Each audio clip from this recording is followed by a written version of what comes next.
Welcome to star 9 news.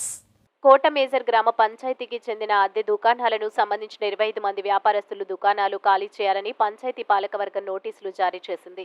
దానికి కూడా లెక్క చేయకపోవడంతో ఈ విషయమై కోట మండల సర్వసభ్య సమావేశంలో హాజరైన గూడూరు ఆర్డీఓ కిరణ్ కుమార్ కు కోట పంచాయతీ దుకాణాలకు కొత్తగా టెండర్లు వేసుకునేందుకు ఖాళీ చేయించేందుకు పోలీసులు ప్రొటెక్షన్ కావాలని అధికార పార్టీకి చెందిన మాజీ మండల పరిషత్ అధ్యక్షులు వైకాపా రాష్ట్ర సంయుక్త కార్యదర్శి నల్లపరెడ్డి వినోద్ రెడ్డి వినతి పత్రం అందజేయడం జరిగింది. గత నెలలో పంచాయతీ పాలకవర్గం తీర్మానం మేరకు కోట మండలం ట్రాన్స్కో ఏఈ ద్వారా దుకాణాల విద్యుత్ కరెంటు సర్వీసులను తొలగించడం జరిగింది. పంచాయతీకి ఇలాంటి ఆదేశాలు ఇవ్వకుండానే అధికార పార్టీ ఎమ్మెల్సీ ఒకరు జోక్యం చేసుకుని అద్దె దుకాణాలకు తిరిగి తొలగించినా కరెంటు ఇప్పించారు. ఈ విషయంలో తమ పంచాయతీకి సంబంధం లేదని సచివాలయం కార్యదర్శి శ్రీనివాసులు స్పష్టత ఇచ్చారు. అసలు కోట పంచాయతీ ఆదాయానికి గండి కొట్టిన వారికి శాసన మండలి సభ్యులు ఎలా కరెంటు ఇప్పించారనే విషయం తేలాల్సి ఉంది. దాన్ని మనం టికెట్ చేయించి మాకు హ్యాండ్ ఓవర్ చేయాలి. వాళ్ళు లేదా రివైజ్ రేట్స్తో వాళ్ళు కంటిన్యూ చేయించు పంచాయతీ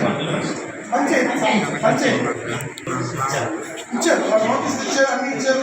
కోర్టు రూపాయలు కూడా అవుట్పుట్ ఏం రాలేదు. మనకి అనుకూలంగా ఉండింది. వాళ్ళు అమౌంట్ పే చేసి క్లియర్ చేసినారు, అప్డేట్ చేశారు. ఫ్రెష్గా టెండర్స్ కాల్ఫర్ చేయాలి.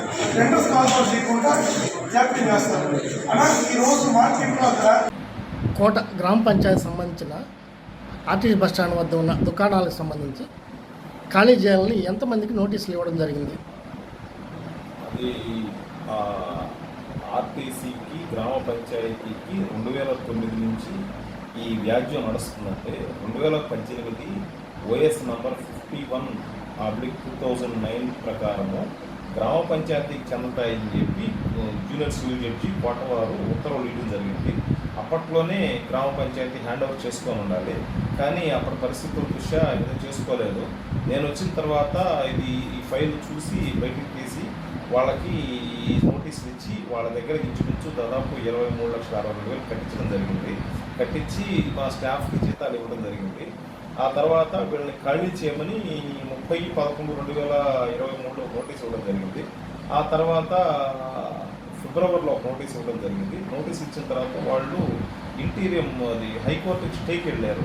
స్టేకి వెళ్తే మాకు 5 days ఇంటీరియం ఆర్డర్స్ ఇచ్చారు హైకోర్టు వారు.